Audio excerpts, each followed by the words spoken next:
Je suis venu au monde dans un siècle déjà nonagénaire, où tout avait un aspect chenu, la vieillesse y était de bon ton, les Français s'efforçaient de ressembler au vin, qui s'améliore en vieillissant, les grandes personnes tenaient beaucoup à maintenir les distances entre elles et nous, et à paraître de très grandes personnes. Il convenait d'arborer au plus tôt une barbe, un ventre, un ruban à la boutonnière pour avoir l'air posé et tenir une place dans la vie.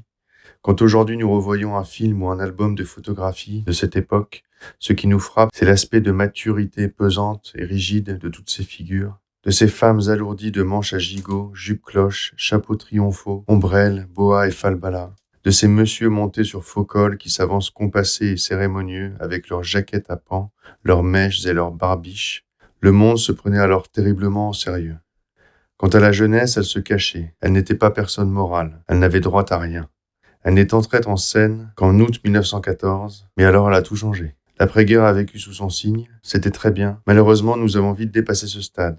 Aujourd'hui, nous vivons sous le despotisme de l'enfance, et c'est moins bien. La bruyère a écrit « Les enfants n'ont ni passé ni avenir, ils jouissent du présent.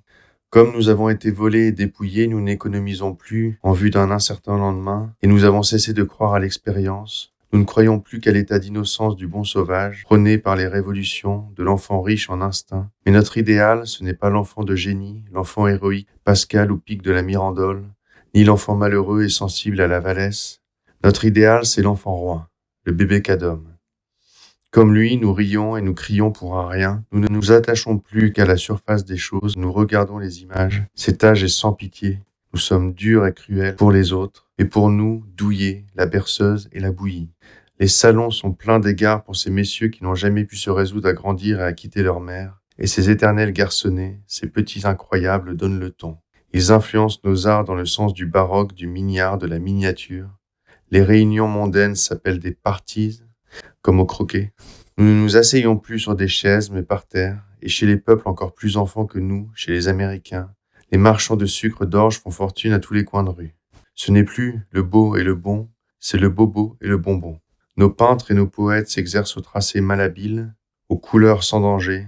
Notre culte pour le primitivisme de la famille des Rousseau, de Jean-Jacques au douanier, et pour le vagissement de l'écriture automatique ont une même et profonde racine. La peur de grandir. Nous ne voulons plus être des hommes autonomes. Nous demandons que la SDN nous protège. Nous demandons que l'État nous donne le sein. Plus que de gouvernants, nous avons besoin de gouvernantes. Quand la génération des vieux de 1900, la génération des derniers vrais anciens se sera éteinte, ne serons-nous plus que des vieillards voués à l'enfance et qui sauteront, avec une mine poupine, du berceau au cercueil? Enfantillage, dans le recueil j'ai eu au moins 100 chats. Paul Morand, dans la collection des Cahiers rouges des éditions Grasset.